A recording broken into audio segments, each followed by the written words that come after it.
মন হ্যারাসমেন্ট করে ডাকায়। তো আমরা করতেছি, ঢুকলাম, তে এক দুইটা কাউন্টার করতেছে। তো যারা ইমিগ্রেশন ক্রস করবেন ম্যাক্সিমাম সময় এদেরকে জারি দিবেন, কারণ বাঙালি, আমরা তো বাঙালি, ওই সব কিছু ঠিকঠাক থাকলেও যাইতে অনেক প্রবলেম করে। আমি এলাম আজকে মালদ্বীপ। তো মালদ্বীপ থেকে দেখবো আরও বাক্কা কিছু জায়গা। তো বাইরে খুব বেশি মেঘদের, অলরেডি বাড়ি দিলাম, কারে কাপড় বানবো। অলরেডি আমার সব কিছু শেষ। এগুলো এইটা তো আমার শুধু গেজেট বলতে আপনার ল্যাপটপ, ক্যামেরা, ড্রোন, ওগুলা দড়িগুলা তো আমার তাবু লাগি। আর এদিকে তো গিয়ে আমার যতটুকু কাপড় নেওয়া যায় সম্ভব। আসলে লম্বা ট্যুরও বাইরের দেশে যত কাপড় কম নেওয়া যায় তত এটা বেস্ট। আমি যত চেষ্টা করছি কাপড় কম নিছি। কম বলতে আমার একটা শুধু গেজেট, অর্ধেক গেজেট থাকে আর অর্ধেক গেজেটে গেছি গিয়া, খালি ক্যামেরা টেমেরার তাজ, ব্যাটারি, চার্জার মার্জার সব মিলে গিয়া। আর এগুলো তো আর 2-3টা প্যান্ট আর দুইটা শার্ট, আর গেঞ্জি নেওয়ার সুযোগও পাইছি না। তো সবাই দেখতে থাকুন আর রেডিও বারোই। তো মালদ্বীপ থেকে আরও কয়েকটা কান্ট্রি যাই, ভিডিওতে বুঝতে পারবো। অলরেডি আমি রেডি হয়ে গেছি। অলরেডি তাবু আমার বেগো আর কি তেমন গাড়ি ডাকছি, প্লাস দড়ি টড়ি সব রসি মসি লইছি। অলরেডি গাড়ি এসছে। আর একটা জিনিস চিন্তা করলাম যে কোন দিন আইব, চেয়ারের অবস্থা কী অবস্থা হইব। ট্যুরও গেলে এমন অবস্থা হয় চেয়ারের মাইরে বাপ হয়ে যায়। সো ওটা জিনিস চিন্তা করলাম যে অনেক কষ্টে বেমার আসলাম। সব থেকে বড় কষ্ট হইলো আমরা বাংলাদেশে জন্মগ্রহণ করছি। আর আরেকটা জিনিস হইলো যে এই জায়গায় এমন হ্যারাসমেন্ট করে ডাকায়। তো আমরা করতেছি, ঢুকলাম, তে এক দুইটা কাউন্টার করতেছে। তো যারা ইমিগ্রেশন ক্রস করবেন ম্যাক্সিমাম সময় এদেরকে জারি দিবেন, কারণ বাঙালি, আমরা তো বাঙালি, ওই সব কিছু ঠিকঠাক থাকলেও যাইতে অনেক প্রবলেম করে, বিশেষ করে ট্যুরিস্টদের জন্য। মনে করে ওরা নাকি অনেক বড় লোক, টাকা কিছু ইনকাম করতে পারি, চিপায় নিয়ে যেতে পারি। তো আমরা ইমিগ্রেশন প্রায় আমাকে প্রথমে ঢুকছি, তখন আমাদেরকে 2-3টাতে পাঠাতে চাইছিল, তখন আমি জারি দিছি, তখন শেষ। পরে আবার আরেকটা ইমিগ্রেশন এখানে আসলাম।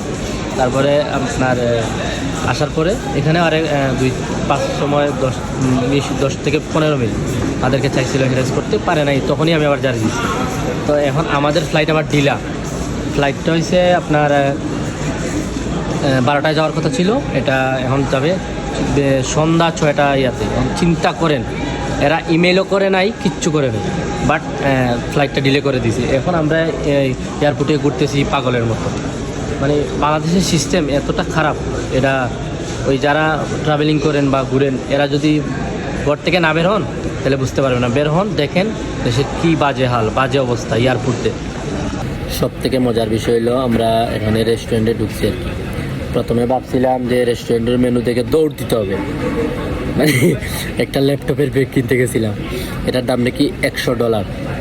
মিনিমাম নর্মাল যদি কোনো জায়গায় হয় বা দোকানে মিনিমাম এটার দাম 800-700 এরকম পড়বে। $100 কত ভাই, প্রায় 11-12 হাজার টাকা। আর একটু ঘুরাইলে একটা ল্যাপটপ পাওয়া যাবে। তাই ভাবছিলাম এই রেস্টুরেন্টে আইসা মানে রেস্টুরেন্টের মেনু দেখে দৌড় দিতে হবে। আসলে দৌড় দেওয়া লাগে নাই, মোটামুটি ভালোই আছে। এই যে তো খাই ভাই, বুঝছেন, আমাদের ফ্লাইট অনেক দেরি আছে, মারাত্মক দেরি, গুড অ্যাক্সিডেন্ট লেভেলের দেরি। আরেকটা জিনিস, বাংলাদেশ এয়ারপোর্টে শুধু মদ আর মদ, চারিদিকে মদ, এটা কেমনে কি বুঝি না।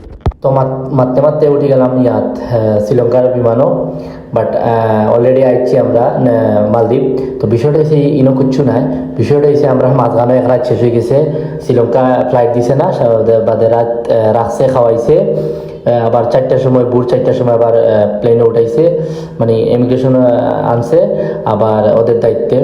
আবার আইনা মালদ্বীপের ইয়াতে উঠাইছে। উঠাইয়া আস্তে আস্তে আমাদের প্রায় 8:40 মতো হয়েছে। 1 ঘন্টা লাগে শ্রীলঙ্কা থেকে মালদ্বীপ। তো আর কি করার, কিছু করার নাই। একদিন আমাদের লাইফ থেকে চলে গেল, এনজয়টা করতে পারলাম না, শ্রীলঙ্কায় থাকতে হয়েছে। এটা আসলে এটা কারো হাত নাই, এটা আমার ভাগ্যেই ছিল, কিচ্ছু করার নাই। তো আমরা অলরেডি ইয়ার কাছাকাছি প্রায় 2 থেকে 3 মিনিট লাগবে নামতে। তো সবাই ভালো থাকেন আর ভিডিও শেষ পর্যন্ত দেখো আর এনজয় করতে থাকুন। আর